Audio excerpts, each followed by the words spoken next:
चलो डबा धुवून ठेवलाय. तर चपात्या सकाळच्या किती येते बघती. आरू बघा आहे असा डबा माघारी आणला आज.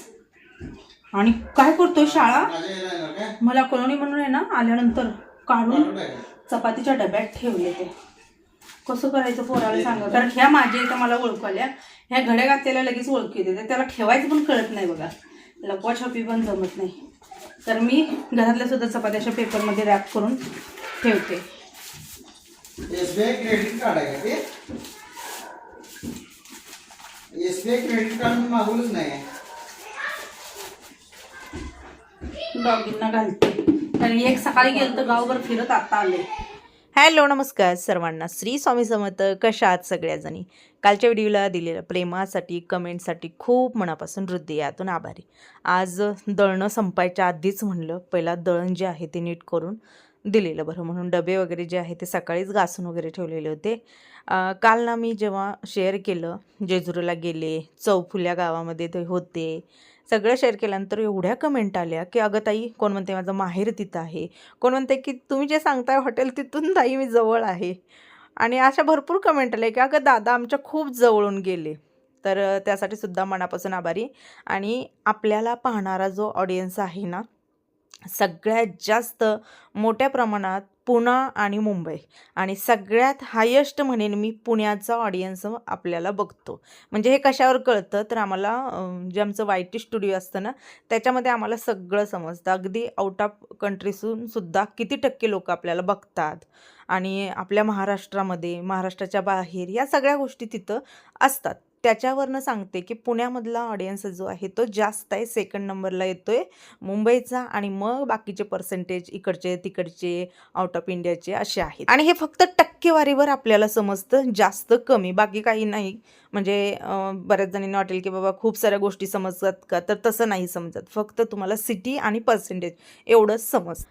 आता ना म्हणलं आल्यानंतर थोडंसं भजी वगैरे करून चहा आणि भजी द्यावं, पण दादांचं असं म्हणणं होतं की आता कधी कांदा चिरणार, तू कधी करणार आणि मग ते होणार, त्याच्यापेक्षा चहाबरोबर झटपट द्यायचं असेल तर थोडंसं पापड मला तळून दे, कारण तिथं मिळत नव्हते पापड वगैरे. आणि असेल तर तुम्हाला माहिती आहे ताटाला 1 किंवा 2 असतात, म्हणून सगळे पापड जे आहेत ना ते मी काढले, थोडे यातले थोडे त्यातले थोडे जे आहेत ते तळले, आणि चहा आणि पापड थोडेसे दिले त्यांना. बाकी जेवण तर करायचंच होतं.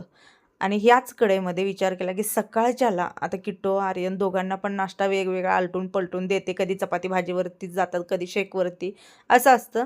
तर मखाणा जो आहे तो मी भरपूर मोठ्या प्रमाणात आणलेला होता, चांगला मोठा पाऊच आणलेला होता.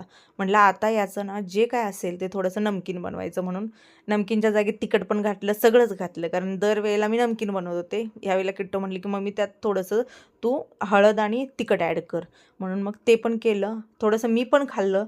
याच्यानंतर मग रात्रीचा स्वयंपाक वगैरे बऱ्याचशा गोष्टी मला शेअर करता आलेल्या नाहीत. हा दुसरा दिवस आहे, सकाळचं टायमिंग होतं, आणि आज त्यांच्यासाठीच म्हणून मी पुरी बनवलेली होती. पुऱ्यांचा एक प्रॉब्लेम काय झाला सांगते मी, गव्हाचं पीठ नुसतं होतं, कारण मी ऑलरेडी मळलेलं होतं कणिकेच्या हिशोबानं, म्हणजे चपातीच्या हिशोबानं मळलेली कणिक होती. पुऱ्यांमध्ये थोडंसं असतं रवा घालावा लागतो, थोडंसं असंही घातलं तर ती परफेक्ट पुरी तयार होते. मग आता त्याचीच मी केलेली होती पुरी. आणि बटाट्याची भाजी जी होती ती थोडीशी अशी सुकी केलेली होती, एकदम अशी पातळ नाही, जसं पुरी भाजीला असते ना तशी नाही केली. मग मुलांना दिला डबा, आणि त्याच्यानंतर दादांचं असं म्हणणं आलं की त्याच्यामध्येच पाणी वगैरे थोडंसं टाक गरम करून, आणि ते आपल्याला पुरीबरोबर खायला होते असं बनव. आता बघा, बाहेर आपल्याला जसं येतं तसं जेवण खावं लागतं, बरोबर, पण आपल्या घरात आपल्या माणसांपाशी आपण थोडंसं फरमाईश करू शकतो ना, तसं त्यांनी केली. आणि मग मी थोडीशी लपतप त्याच भाजीची बनव. बरं, मला एक तुम्हाला सांगायचं होतं की मला सध्या ना कानामध्ये, आता तुम्ही म्हणाल ह्या गोष्टी डॉक्टरला सांगायच्या आणि तू आम्हाला काय सांगते, तर डॉक्टरला तर सांगणं गरजेचंच आहे, मी दाखवेनच, पण असं कोणाला तर अनुभव असतात, मग थोडेसे सजेशन पण मिळतात ना आपल्याला चांगल्या गोष्टींचे. जसं एखादी गोष्ट मी तुम्हाला शेअर करते, तुम्हाला काहीतरी शिकायला मिळतं, तसं तुमच्याकडून पण मिळतं. तर काय झालं होतं की 20 दिवसापूर्वी ना माझ्या कानामध्ये हलकंसं पाणी गेलं होतं, हलकं म्हणजे एवढं जास्त पण नाही ताईनो, एकदम नॉर्मली पाणी गेलेलं होतं. मी लगेच ते आपलं काढून घेतलं, स्वच्छ केलं, आणि त्याच्यानंतर जवळजवळ आता 10 दिवसानंतर हे झाल्यानंतर 10 दिवसानंतर ना माझ्या कानामधून एक असा बारीक आवाज येतो, जसं आता भुंगाभुंगी करतो किंवा एखादी गाडी आल्यानंतर जो आवाज येतो, किंवा असं वेगळाच कानठळी बसल्यानंतर कसा येतो ना असा. मी विचार करते असं याच्या आधी तर किती वेळा पाणी गेलं असेल. लहानपणी तर त्या हौदात पव, त्या वड्यात पवून डबक्यात पव केलेलं आहे. किती वेळा पाणी जातं, काय होतं. आणि पाणी गेल्यानंतर 1-2 दिवस 3 दिवस असं होतं की हे असं सलग आता ते कंटिन्यूली सांगते. कधी पण अशा पद्धतीनं कानामध्ये एखादा आवाज येतो म्हणतात ना, तसा आवाज येतो. कधी कधी मी विचार करते माझ्या कडेला काय आहे का, काय असा आवाज येतो. मग माशी आहे का, कुठं मच्छर आहे का, असं वाटतं. पण ना असं सतत होत असताना मग मी घरात दादांना पण बोलले. त्यावेळेला ते तिकडं होते मला आवाज येताना. ते म्हणले की पाणी गेल्यानंतर असा प्रकार होतो. पण अजूनही मला तुम्हाला विचारायचं आहे, आता माझा कान दुखत नाही, काहीही होत नाही. असं कोणासंग झालंय का? आणि तरी काय केलं बघा, आता काय तर दुखत असतं किंवा काय जर तिथं फॉल्ट असता, काहीतरी असतं ना असं की बाबा डॉक्टरांना दाखवायलाच पाहिजे आणि मग मी त्याच्यावर उपचारच घ्यायला पाहिजे, असं तर काहीच नाही आहे. मग हे पाणी गेल्यानंतर एवढ्या दिवसानंतर हे आवाज येणं आणि मग त्याच्यासाठी जर कोणाला झालं असेल तर तुम्ही काय केलं नेमकं? आता डॉक्टरला काय म्हणून सांगायचं आणि ते काय म्हणून करणार सांगा तुम्ही? म्हणजे ते म्हणणार आहेत की तुम्हाला दुखत नाही आहे, काही यात प्रॉब्लेम नाही आहे, काहीच नाही आहे. मग त्याच्यावर उपचार तरी काय घ्यायचे? म्हणजे असा मी तरी विचार करते. कोणाच्या बाबतीत असं असेल तर जरूर सांगा. कारण बऱ्याच वेळेला असं होतं मला की छोट्या गोष्टी असतात आणि त्याची उत्तरं खूप चांगल्या पद्धतीने मिळतात आणि मोठ्या पण गोष्टीची उत्तरं चांगल्या पद्धतीने मिळतात. कोणाला असा अनुभव असेल तर जरूर शेअर. साधी सिंपल चटणी आणि मीठ टाकून जी आहे ती भाजी तयार झाली. सिंगलच भाजी केलेली आहे. आज म्हणलं नाश्ता करायच्यांना यातूनच करायचं आणि डबा पण यातूनच न्यायचा. मखाना वगैरे ते जे करून ठेवलेलं होतं पोरांनी चहाबरोबर ते खाल्लं. चहाबरोबर सुद्धा खूप छान लागतं ताई. फक्त त्याच्यामध्ये शेंगदाणे जास्त खाऊ नका, मखाना जास्त खा, नाहीतर मग ते उलट्या ॲसिडिटी झाल्यागत थोडंसं वाटतं. मला काल कमेंट होत्या, ऐका, की हे जे आहे ते तुझं मंगळसूत्र कसं झालंय त्याच्याकडे लक्ष दे. हे ना धागे जे आहेत ताईनो ह्याचे आहेत. वटपौर्णिमेला ज्या दिवशी गेलते ना तर त्या दिवशी हे बघा हे असं बांधलेलं आहे. ते हे तुम्हाला दिसतंय खराब हे असं, पण हे खराब नाही, हे ते धागे बांधलेले आहेत हे असे. आणि हे आपल्या सुवासनी बांधतात त्यामुळे हे असं दिसायला लागले. आता बघूया, आज जरा जाणार आहे बाहेर त्यावेळेला हे कट करून घेते. बाकी काढू तर शकत नाही, सोडू शकत नाही, कारण ते बरोबर नसतं, बांधलेलं असतं ना आपलं ह्यानं. आणि ते जेव्हा कधी मनाने निघून पडेल तेव्हाच पडेल. तर भरपूर सारे जण या मंगळसूत्रावर कमेंट करतात की चैनीतलं कर, चैनीतलं कर. तुम्हाला खरं सांगू, चैनीतले मंगळसूत्र अगदी 2-2, 3-3 तोळ्यांचे केलेले माझ्यासमोर अनुभव आहेत की कुठे तर त्याच्या साकळ्या तूट, कुठं तर काय तूट. हे धाग्यातलं जे आहे ना, खरं सांगते, वरचं मिनीबद्दल बोलते मी, मोठ्या मंगळसूत्राबद्दल बोलत नाही. मोठं मंगळसूत्र चैनीतलं असो कसंही असो टिकतं, पण हे कसं रेग्युलर तुम्ही वापरताय आणि रेग्युलर वापरल्यानंतर एवढा लायननच ना का नायनन, ते एकले गोंधळ होते.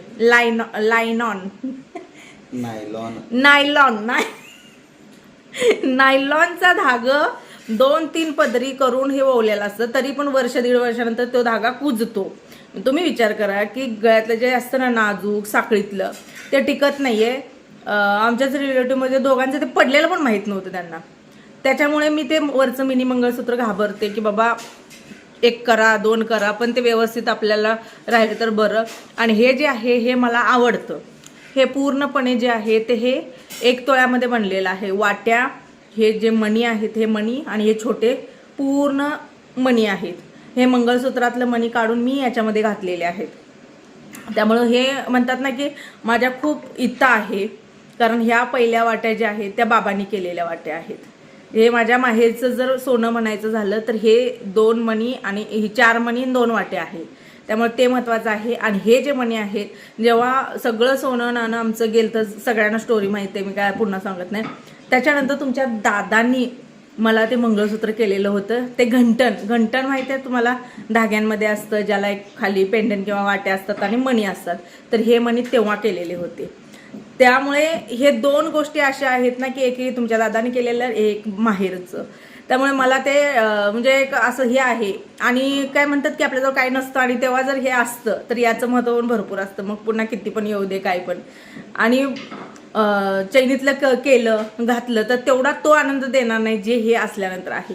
राहिली गोष्ट फॅशनची, तर बघा आता मार्केटमध्ये 1 ग्रॅम ज्वेलरीमध्ये नाना प्रकारचे तुम्हाला मंगळसूत्र म्हणजे छोटे मिळतात. खूप सारं असं आहे मार्केटमध्ये की जे तुम्हाला मिळत नाही असं नाही, अगदी कमी प्राईजमध्ये आहे. 1200-1300मध्ये माझ्यामध्ये काय तर 1 ग्रॅम ज्वेलरी मिळते. मी ते सुद्धा आणून घालू शकते कुठलं मिनीला. पण हे जे आहे ते हे हलणार नाही आहे, हे असंच राहणार आहे. त्याच्यामुळे याच्यामध्ये काही बदल होणार नाही. भले बऱ्याच जणी म्हणतात बघून तेच तेच तेच तेच की तुम्हाला दिसेल मंगळसूत्र वगैरे मी इमिटेशन ज्वेलरीमधलं वापरते, कारण मध्यंतरी तुम्हाला सांगितलं की आमच्या इथं चोर 2-3 वेळा येऊन गेले, तेव्हापासून आम्ही अलर्टमध्ये झालेलो आहोत. आणि मग सोनं नाणं ठेवणं घालणं ह्या गोष्टी खूप साऱ्या ज्या आहेत त्या नाच्या बराबर झाल्यात. कधी काय असेल एखादा कार्यक्रम वगैरे किंवा काय तेवढंच आणायचं तेवढंच घालायचं पुन्हा ठेवायचं. त्यामुळे मी लॉंगसुद्धा जे आहे ते मला प्रमोशनला आलेलं आहे ते घालते. दुसरी गोष्ट या कानातल्यावर कमेंट होत्या, कानातल्यावर तर भरपूर आल्या, काढलं हे घातलेलं आहे मी. कारण बऱ्याच जणींचं असं म्हणणं होतं की सोन्याचं घाल. आणि नवीन ताईंच्या कमेंट आले की हे केलं काय नवीन, तर नाही हे माझं जुनंच आहे. हे बघा हे वरती केलेलं आहे पण एवढं मजबूत आहे. आणि हे सगळं गोल्ड गेल्यानंतर पुन्हा जे केलेलं होतं ते हे होतं, हे टॉपचं एवढे मजबूत लागले, छान लागले ना ताई नो. त्याचं कुठं काय साखळी निघते ना, तुटतं ना, काही होत नाही आहे. मी रेग्युलरला पूर्वीसुद्धा वापरत होते. कानाचे चेन जे असतात ना ते वेल पण मी वापरत होते, पण ते काय व्हायला लागलं की पुन्हा इथं टोचल्या गं, तर रेग्युलरला वेल बरोबर वाटत नाहीत. काय माझी मर्जी, म्हणजे मला कधी घाल वाटलं घालते, काढ वाटलं काढते, अशा पद्धतीने. पण तुमच्या कमेंट आल्या म्हणून कानातलं चेंज केलं बघा. पण प्लीज हे चेंज करा किंवा बोर झाले असं काय म्हणू नका ताईनो, कारण हे 2 आहेत ते माझे म्हणतात ना की आपल्या इथलं आहे. आता बरेच जण म्हणतात की अधिक महिना आहे, अधिक महिन्यात करू नये, पण तसं काही नाही आहे, तुम्ही करू शकता. फक्त एकच सांगेन, आता आजपासून जे शुक्रवार करणार आहेत त्यांचे कंटिन्यूली गॅप न पडता जर शुक्रवार पूर्ण झाले तर बेस्टच आहे. पण ज्यांचं जर ते पूर्ण नाही झाले तर मग ते म्हाळाचा महिना, पुन्हा गौरी गणपतीचा आठवडा, पुन्हा दसरा, ह्या सगळ्यामध्ये ते अडकतात. आणि अडकून मग ते खूप लांबणीवर जातं. लांबणीवर म्हणजे ते शुक्रवाराला यात गेला त्यात गेला, पुन्हा ते अमावस्या येतात त्यात जातात. मग ह्या सगळ्यामध्ये गेल्यामुळं तुमचं लॉंग पडतं. आणि त्यात सणासुदीमध्ये म्हणलं की मग ठीक आहे तुम्हाला लोड होणार सणासुदीमध्ये, ते वेगळं. पण ते म्हाळाचा 15वडा जे असतो ना त्याच्यामध्ये बरेच जण धरत नाहीत. बाकी बघा ज्याची त्याची मर्जी, धरणं न धरणं. हे का सांगते, असं म्हणलं जातं की जसं गौरी गणपती आल्यानंतर हवेमध्ये त्या लहरी असतात कुठल्या देवतत्वाच्या, तसं ज्या वेळेला पितृ 15वडा येतो तर हवेमध्ये त्याच लहरी असतात पितरांच्या. आणि त्यावेळेला असं म्हणलं जातं की आपण कुठली साधना वगैरे काय केली तर तेवढं म्हणजे घरात पूजापाठ किंवा देवाचे व्रत वगैरे केलं तर त्या लहरी ते असतात, देवतत्वाच्या नसतात, त्यामुळे त्याचा तेवढा इफेक्ट होत नाही असं म्हणतात. प्रत्येकाने केलेलं आहे, शास्त्र सगळं आहे, म्हणून होता होईल तेवढं तुम्ही 11 पूर्ण करायचा प्रयत्न करा. या सणासुदीच्या सगळ्या पिरियडमध्ये घालू देऊ नका. मग मी पकडणारच होते, माझं तेच होतं पकडायचं वगैरे सगळ्या गोष्टी. पण आमचं कसं आधीमध्ये पुढचं नियोजन बघितलं, या सगळ्या ह्यानं जर बघितलं तर गौरी गणपतीचा आठवडा असतो. श्रावण महिन्यात ना मला शिवलीला अमृत जे आहे ते पारायण करायचं आहे. मी गेल्या वर्षी केलं, तर गेल्या वर्षी नाही केलं, पण मला यावर्षी करायचं आहे शिवलीला अमृत पारायण. आणि याचे व्हिडिओ पण आपल्या चॅनलवर आहेत, मी कसं केलं काय केलं, तर ते मला करायचं आहे. मग मी जर याच्यामध्ये हे पकडलं तर मला ते कदाचित ओव्हरलोड होईल किंवा तेवढं मला होणार नाही करायला, म्हणून मी पकडलेलं नाही आहे. आणि आता मला गुरुवार शुक्रवार जे लागोपाठमध्ये करायचे आहेत, 2 वार मी करते तसं, पण याच्यासाठी थांबले. बरं ते होतंय नाही तोपर्यंत येतोय गौरी गणपती 15वडा. आपल्या घरामध्ये खूप मोठ्या प्रमाणात गौरी गणपती साजऱ्या होतात. आणि मग त्यामध्ये आणि ते सगळं, कारण मी बघितलं तर गुरुवार आणि शुक्रवार झाले, आगमन पूजा सगळं ते आम्ही खूप पुढचा विचार करते ताईनो. कारण कसं की मी एकटी असते, मला सगळं मॅनेज करायचं असतं. आणि मग ते चिडचिड करायचं म्हणून काय करायचं नाही बघा, इथून करायचं आहे सगळं. मग मी म्हणते ठीक आहे पुढे जाऊ दे चालतंय, गॅप पडू दे चालतंय, पण मला करायचं म्हणून करायचं नाही आहे, कारण त्याला काहीच अर्थ राहत नाही आहे. म्हणजे म्हणतात ना की इथून जे असतं ते वेगळं असतं आणि करायचं म्हणून वेगळं असतं. म्हणून मग मी विचार केला की बाबा हे सगळं होऊ दे, दिवाळी झाली की मग आपलं निवांत आपण सुरू करूया, किंवा दसरा झाल्यावर सुद्धा चालेल. सगळ्यात डिमांड असते ते म्हणजे तुमचा किचन ओटा किती लांबीचा आहे, किती रुंदीचा आहे, किती उंची, तुझं रुटीन पूर्ण शेअर कर, स्पेशली पाटेपासून. की बाबा आमचं तर घरातलंच काम करूच तर का दमछाक होते, तू तर यूट्यूब करते, साड्यांचं करते, घरातलं करते, तू सगळं कसं मॅनेज करते आणि रुटीन दाखव. तर यस मी रुटीन दाखवेन. रुटीन दाखवायला ते प्रॉब्लेम येतो म्हणजे तेच येतो वर्कलोडमुळं, पण नक्कीच शेअर करेन मी तुम्हाला. माझं पूर्ण दिवसाचं जर रुटीन मी शेअर केलं तर माझ्यामध्ये 1 तासाचा व्लॉग बनेल आणि 1 तासाचा व्लॉग बनेल. आणि तुम्ही खरंच सांगा की मी पूर्ण दिवसाचं रुटीन पद्धतशीर जे असतं तसं जर मी शेअर केलं तर तुम्ही तो 1 तासाचा किंवा अर्ध्या तासाचा जो काय होईल तो व्हिडिओ पाहाल का? कारण कसं आहे की बघ एक 10 ते 15-20 मिनटं ठीक आहे. सध्याच्या आपल्या धावपळीच्या जीवनामध्ये आपल्याला अर्धा एक तासाचे व्हिडिओ पाहायला कुणाला वेळ असतो सांगा. म्हणून माझे व्हिडिओ पण थोडेसे छोटेच असतात की बाबा समोरच्याचाही तेवढा वेळ वाया जायला नको किंवा तेवढं तिथं बघणं थांबणं या गोष्टीपेक्षा लिमिटमध्ये उरकलेलं बरं. इतरांगत म्हणजे असं रटाळ लावून वगैरे ह्या गोष्टी मी करत नाहीये. तर तसं सांगा, तसं जर असेल तर मग किती का होईना मोठा मी तुम्हाला फुल डे माझं रुटीन शेअर करते. लांबी 8.25 बाय 8.5 ही लांबी आहे यलमध्ये आणि ही उंची आहे ती 3.5 फूट. उंचीला किचन ओटा जो आहे तो आपला 2.25 आहे. पूर्ण त्या ह्याच्यापर्यंत वरच्या ह्याच्यापर्यंत उंची 2.25 आहे. कट्ट्याबरोबर धरून आणि काय रुंदी पाहिजे का? हो रुंदी 2.25 फूट. हा आणि रुंदी जी आहे 2.25 फूट आहे. 2.25च करा. 2 जर केलं तर गॅस बसल्यानंतर पुढे जागाच राहत नाहीये. पुढे जागा पाहिजे ना आपल्याला. कारण काही लोक 4 बर्नरचे शेगड्या घेतात त्यावेळेला ते अवघड होऊन जातं. ठेवणार कुठं करणार कुठं असं पण आहे ना. त्यामुळे 2.25च घ्या. आपल्याला पाहिजे तसं आपण घेऊ शकतो. 2.25 पेक्षा समजा जास्त पाहिजे असेल तर मी तर त्या भांड्यातलं खाणार नाही. मी माझं मी धुतो. हा का दीदी काय म्हणता का मी तर त्या भांड्यातलं काय खाणार नाही माझं मी धुतो का. डिशवॉशर मधली भांडी चांगली नाहीत अगं. तिथं तर गरम पाण्याने भांडी धुतली जातात. सगळ्यात हायजीन. तुझ्या भांड्यापेक्षा त्या डिशवॉशर मधलं चांगलं. आईचा फोन कुठल्या आईचा म्हणते. आईचं नाव कसं सेव्ह केलंय मी बघा. दोन्ही आईचं तसंच केलेस. हार्ट दिलेत आणि माझी आई म्हणून टाकले. दोन्ही आई मुंबईच्या आईचं पण होय. धनलक्ष्मी कुंचन जेव्हा आपण भरतो घरामध्ये भरतो पण बाहेरून आणून चिकन मटण आपण खाऊ शकतो का. तर बघा शुक्रवार मंगळवार पौर्णिमा असे जे शुभ दिवस असतात त्या दिवशी आपण तो कुंचन भरतो. बरोबर आहे. म्हणजे एक वार असतो त्या देवीचा. आणि मला असं वाटतं की नॉनव्हेज खाणाऱ्यांनी सुद्धा जे कोणी खातील आता कोणी काय खावं न खावं जसं ते कपडे लत्ते जे कोणी काय घालावं न घालावं ज्याचा त्याचा प्रश्न आहे तसं खाण्याचाही ज्याचा त्याचा प्रश्न आहे. जे वार असतात शक्यतो वार पाळून तरी तुम्ही अन्न असू दे खाणं असू दे त्या गोष्टी करा म्हणेन मी. जसं की मंगळवार असू दे शुक्रवार पौर्णिमा स्वामींचा वार असतो गुरुवार पुन्हा सोमवारचा वार असतो असे काही वार असतात. आता बरं आमच्याच घरात सागरला मी एकदा असं म्हणता सागर म्हणलं मग अगं मग खायचं कुठल्या दिवशी म्हणला. तुझे सगळे वारच आले आणि मग खायचं कुठल्या दिवशी असं पण होतं. बघा पाळणं न पाळणं त्यांच्या हातात आहे. ज्याला पटतं त्याने करा नाही तर करू पण नका. की मी असं कोणावरती बडदण नाही किंवा हे कराच ते कराच असं नाही. जसं मी आता माझ्या घरात माझ्या भावाला जरी सल्ला द्यायला गेली फॅमिलीला त्यांची मर्जी त्यांची पूर्ण फॅमिली ठरवणार आम्ही कधी काय खायचं कुठल्या वेळी खायचं कुठल्या वेळी नाही.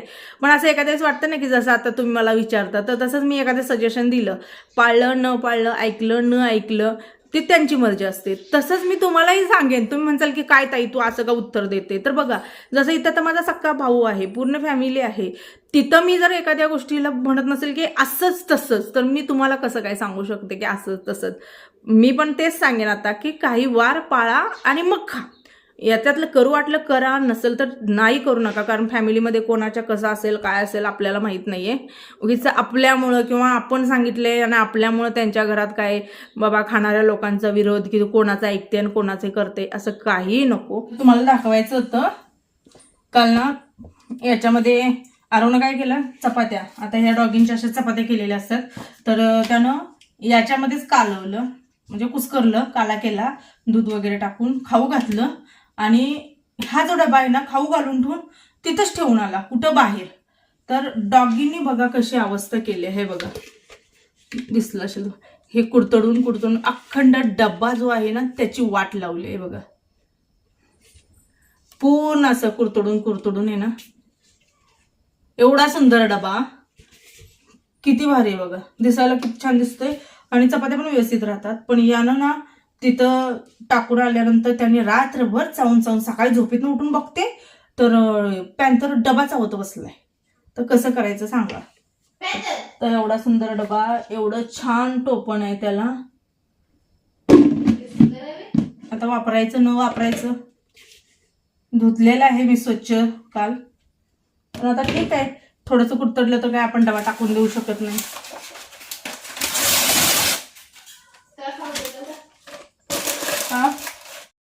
आता घरचं ओरिजिनल काढताय एवढा सुद्धा त्यात भेसळ नाही बरं का.